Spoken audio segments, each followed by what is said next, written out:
Un gran poder conlleva una gran responsabilidad, lo dice hasta el tío Ben, pero ¿será que una gran responsabilidad también te da el poder suficiente como para causar un guionazo? Chicas y chicos, bienvenidos a un nuevo video en Animer, hoy analizando el capítulo 14 del manga de Yashahime. Recuerda suscribirte para saber cuándo tendremos más de Inuyasha aquí en el canal. Y ahora sí, sin más que decir, ¡comenzamos!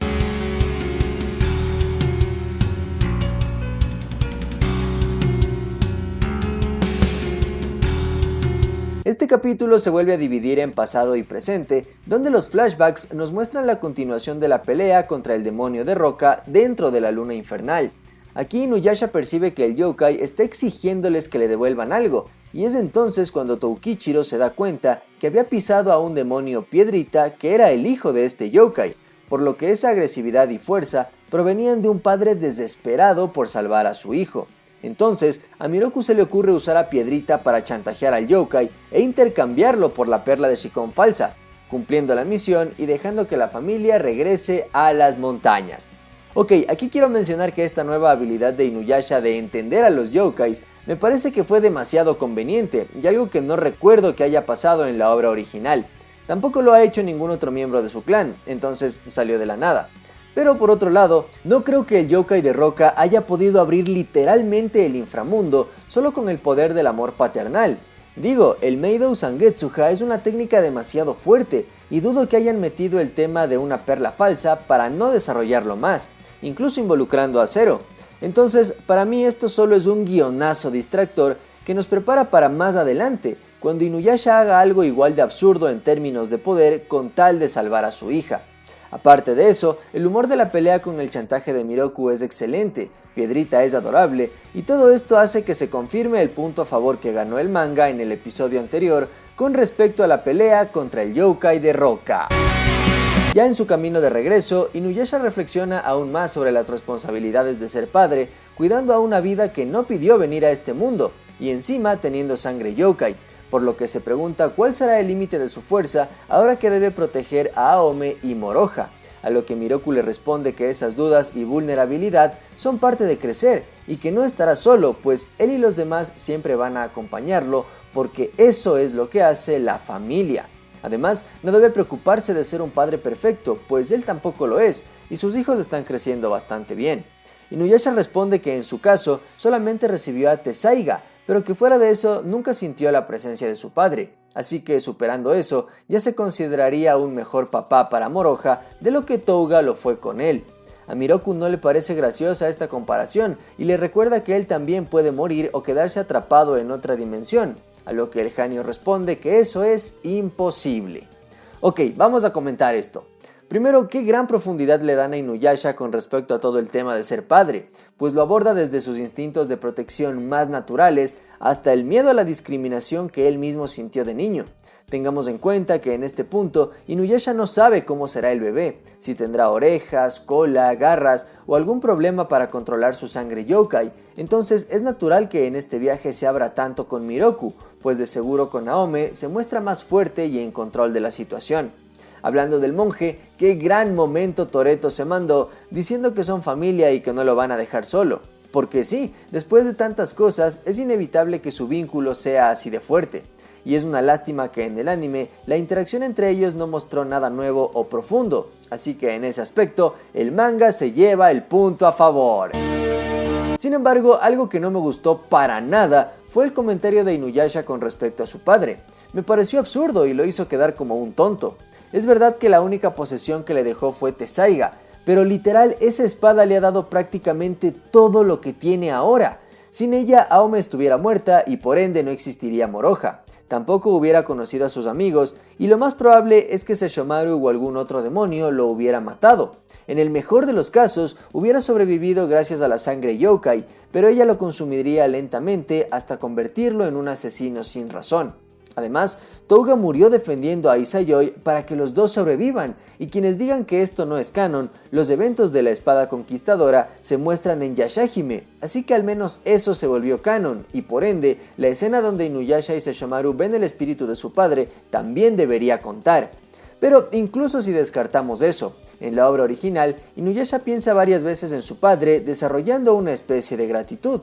Entonces su comentario aquí no tuvo nada de sentido y creo que fue un error grave intentando suavizar la seriedad del momento con algo que buscaba ser gracioso, pero que en realidad no lo fue. Así que en cuanto a la memoria de Touga, debo decir que el anime lo hizo mejor y por eso se lleva el punto. De regreso al presente, vemos cómo la princesa Aiya está en la cueva del Takonjudo mientras un insecto le habla, revelando que exploró sus sentimientos y que descubrió cómo ella anhela ser libre sin tener que cumplir las obligaciones de una princesa, desde los modales hasta los matrimonios arreglados.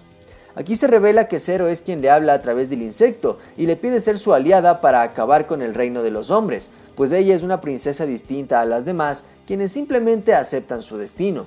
Entonces, Aiya comienza a dudar, pero en ese momento las Yashahime entran en la cueva y Riku sorprende al insecto atravesándolo con su espada, mientras Zero le pregunta molesta por qué se interpone en su camino.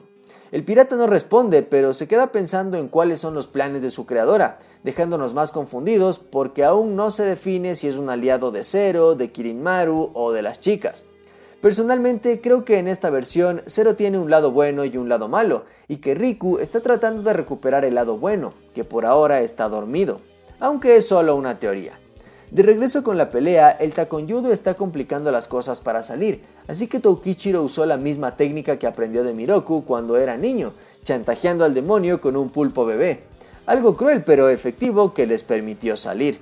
Ok, aquí analicemos algo importante que es esta trama del secuestro de las princesas. Para empezar, se confirma que Zero estuvo detrás de todo esto, pues encontrar una princesa que pueda manipular era el inicio de su plan de acabar con la humanidad.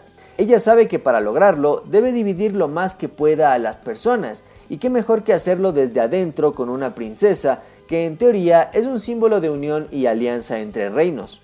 Esto le da más complejidad no solo a Zero, sino a toda la era Sengoku que se ve en Yashahime, pues lo vuelve un mundo más político y realista en ese sentido. Por otro lado, Aiya se parece más a su versión anime con el conflicto entre la libertad y la vida de princesa. De hecho, sentimos la tensión cuando Zero estuvo a punto de convencerla para unirse a ella. Pero toda esa seriedad se cae cuando solo unos pocos minutos después, Aiya se emociona pensando que en su posición de princesa podrá rodearse de hombres guapos. De verdad, espero que esto solo sea un distractor y que realmente Aiya tenga un papel clave en el plan de Zero más adelante, quizás con un rol parecido al de Kagura o Kohaku con Naraku. De todas formas, el manga conecta los elementos de Aiya, Zero y el pulpo, siendo todo parte de una misma trama, mientras el anime los trató como eventos separados que no conectaron, y ese detalle le da el punto al manga. Ya fuera de peligro, la voz de Inuyasha le avisa a Moroha que Toukichiro robó algo, y como él se pone demasiado nervioso, solo le queda confesar que lleva consigo una perla que obtuvo de niño, pero que no hizo nada malo para conseguirla. Y sí, esta es la misma perla de Shikon falsa que Inuyasha y Miroku recuperaron, pero que se le cayó al monje mientras caminaban, así que Toukichiro la guardó en secreto usándola como un amuleto que cumple deseos. Ven, por detalles como estos digo que esa perla debe tener algo de importancia más adelante, si no, ¿para qué el espíritu de Inuyasha le va a advertir a su hija sobre eso? De todas formas, Riku explica que es solo una perla de funeral usada simbólicamente en esos actos, y Moroha complementa que la perla que cumple deseos fue eliminada muchos años atrás, dejando a Toukichiro decepcionado, pero también sorprendido por su propia suerte. Tras esto, Takechi encuentra al grupo y va hacia ellos, pero aquí pasa algo interesante, y es que Rion nota la presencia de tres espíritus que son Rin, Aome e Inuyasha, quienes ven cómo sus hijas han crecido bastante. Aome comenta que aunque ellas no puedan verlos, a veces escuchan sus voces, y Rin les dice que pronto podrán abrazar a sus hijas pues ella confía en Sesshomaru, dejándonos con una imagen del Dai Yokai en el cielo. Al final vemos a Zero furiosa pidiéndole explicaciones a Nanahoshi, el yokai que en el anime absorbió los sentimientos negativos de Touga, provocando su transformación. Él le responde que investigará la situación de por qué los 4 peligros no han sido contactados y la razón por la que Riku ayuda a las Yashahime, cerrando con un panel de Zero diciendo que ella misma los matará con sus propias manos. Ok, hablando de Zero, esta versión ya no solo parece más agresiva e inteligente, sino que agrega poderes que el anime no mostró, como proyectarse en un insecto para hablar con Aiya. Supongo que estos bichos son los insectos de la eternidad que vimos en el anime, pero que ahí eran controlados por Nanahoshi. Además, en esa versión, este yokai no conocía a Zero hasta que ella fue a su mansión. En cambio, aquí parece otro de sus subordinados. Pero bueno, ya veremos cómo se desarrolla la relación de estos dos. Me empieza a preocupar la cantidad de subtramas que tenemos en el manga y que sean tantas que luego no vayan a cerrar coherentemente. Por ejemplo, la libertad de Aya, el plan de Zero, la perla falsa o Rion. Pero sin duda, lo peor del capítulo fue el comentario absurdo de Inuyasha con respecto a su padre, que no tuvo ningún sentido. Por suerte, le han dado tanta evolución a su personaje que este error puede pasar algo desapercibido. En serio que verlo en esta transición hacia la paternidad es lo mejor que hemos visto en el capítulo, y ayuda mucho la interacción con Miroku, que se ha vuelto una verdadera guía para él. Pero ahora te pregunto yo a ti, ¿qué esperas del próximo capítulo y cuál subtrama te gusta más? Sea cual sea tu respuesta, déjala en los comentarios. Recuerda que tu like o compartir ayuda mucho al canal. Ten un excelente día, tarde o noche y hasta el próximo video.